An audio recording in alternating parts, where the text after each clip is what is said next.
The business case for nature positive starts from the recognition that every company, every investor, every section, sector, player, actor of our society and economy have, on one hand, an impact on nature today, but on the other hand, also a strong dependency on nature.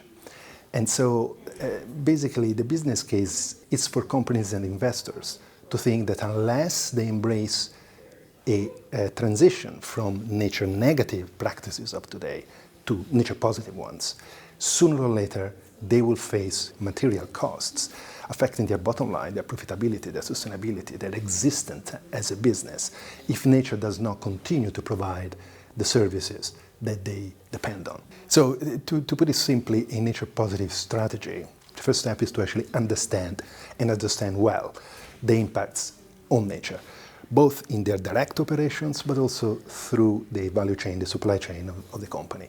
And as soon as we understand the impacts on nature, we start a process that is called a mitigation hierarchy, meaning a number of steps that a company is going to take, and is a bit of an iterative process. So, but starting from the assessment, the company can decide immediately to avoid some of those impacts. For example, building infrastructure, a road or a railway that cut across a very high value conservation biodiversity areas.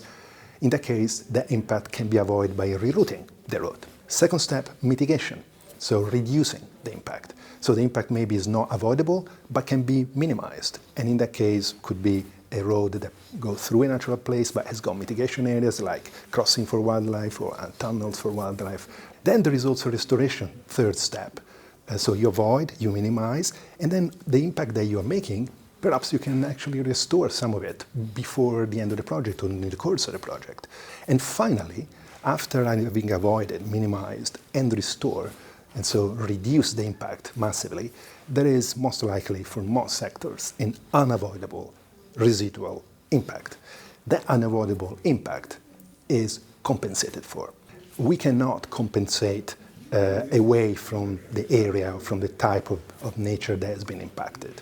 And so like-for-like compensation, equivalence in compensation is super important. That's the core of a corporate strategy to deliver, at the end, a net positive biodiversity outcome.